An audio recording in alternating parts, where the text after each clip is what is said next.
हापुड़ के कुचेसर चौबला महात्मा गंगादास की स्मृति में हुए कुश्ती दंगल में पहुंचे केंद्रीय मंत्री और रालोद अध्यक्ष जयंत चौधरी ने पहलवानों का उत्साहवर्धन किया। उत्तर प्रदेश के हापुड़ में पहलवानों के बीच पहुंचे केंद्रीय मंत्री और राष्ट्रीय लोकदल रालोद प्रमुख जयंत चौधरी एक बड़ा सियासी संदेश दे गए।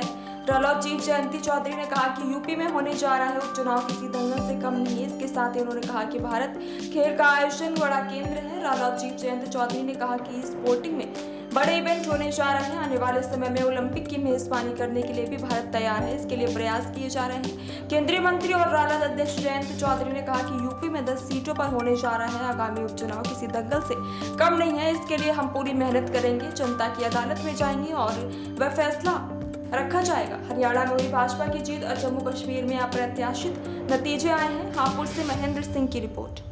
मुझे खुशी है कि भारत एक बड़ा केंद्र बिंदु बन रहा है। कल से शूटिंग बड़ा इवेंट होने जा रहा है जहां वर्ल्ड के चैंपियंस करनी शूटिंग रेंज दिल्ली में प्रतियोगिता में शामिल होने आ रहे हैं। इसके बाद यूनिवर्सिटी गेम्स का आयोजन नवंबर में दिल्ली में होने जा रहा है। ओलंपिक्स में भी 2036 में भारत सरकार कोशिश कर रही है कि भारत को, तो इस तरह के आयोजन होते हैं, लोग देखने जाते हैं, नौजवान कुछ सीखते हैं और एक नई पीढ़ी खिलाड़ियों की तैयारी। मैं अपनी तरफ से पूरी कोशिश कर रहा हूँ। मेरे मंत्रालय ने भी इसमें पहल की है। एनएसडीसी ने, जो हमारे पैरा एथलीट एसोसिएशन के राष्ट्रीय अध्यक्ष देवेंद्र झाझरिया हैं, उनको हमने एक समिति में सह सम्मान जोड़ा। और प्रीति पाल जी जो 2 मेडल जीत के आई हैं, पश्चिमी उत्तर प्रदेश मीरापुर गांव से, क्षेत्र के गांव से आती हैं और 2 मेडल उन्होंने जीते, उनको हमने अपने एनएसडीसी ने नेशनल स्किल डेवलपमेंट कॉर्पोरेशन का एम्बेसडर बनाया। इस तरह से जो हमारे आइकॉन्स हैं, जिन्होंने अच्छी क्षमता के अनुरूप काम किया है, उपलब्धियां हैं जिनकी, उनको समाज में एक आइकॉन की तरह पेश कर रहे हैं। और पश्चिमी उत्तर प्रदेश के किसान और नौजवान जानते हैं कि पूरे देश में पहली एक स्पोर्ट्स की यूनिवर्सिटी का प्रोजेक्ट भी है।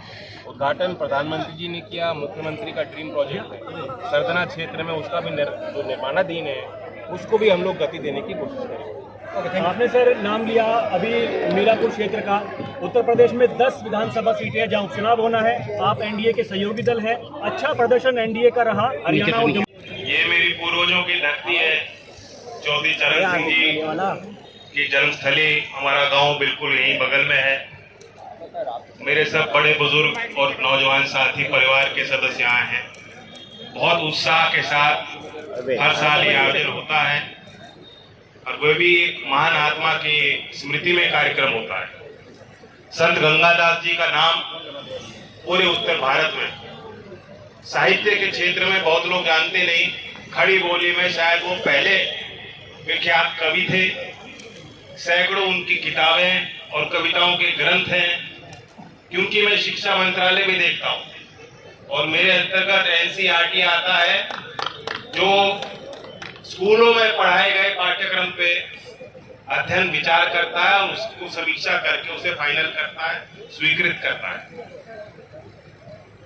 यहाँ स्थानीय लोगों ने मेरे संदर्भ में, मेरे संज्ञान में बात उन्होंने रखी, मैं उससे सहमत हूँ।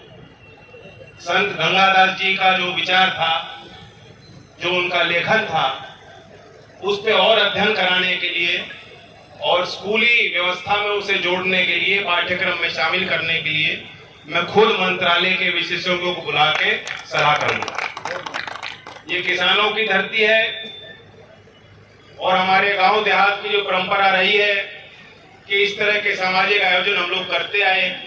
मैं बधाई देता हूं पवन जी को, गांव के लोगों को, समाज के सभी कार्यकर्ताओं को, पूरे देश के खिलाड़ियों को जो यहाँ आए, उनके साथ जुड़ने वाले कोचेस, भारत का नाम रोशन करने वाली कृतिका हुड्डा जी यहाँ आई चल के, सिर्फ इस क्षेत्र के नौजवानों को प्रोत्साहित करने, ताकि इनको देखते देखते इनसे प्रेरणा लेके हमारे पश्चिमी उत्तर प्रदेश में भी पहलवान निकल के आए और अंतर्राष्ट्रीय स्तर पे अपना नाम कमाए।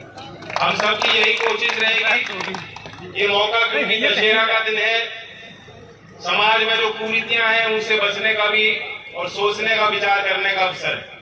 सामूहिक तौर पर गांव देहात में जो एक दूसरे के सहयोग करने की परंपरा है, सामाजिकता है, वो हमारे व्यवहार और संस्कार में शामिल है। मेरी प्रार्थना है कि वो हमारा मूल संस्कार और चरित्र हमेशा बुलंद रहे। मैं ये भी आप सबसे प्रार्थना करूंगा, क्योंकि मैंने एक चीज देखी है हमारे क्षेत्रों में, हमारी बेटियां, मेरी बहनें जो वो काम करना चाहती हैं, जो उनके अंदर क्षमता है, कहीं ना कहीं सामाजिक व्यवस्था को देखते, क्योंकि पुरुष प्रधान व्यवस्था हमारे क्षेत्रों में रही है, हम उनको वंचित कर रहे हैं।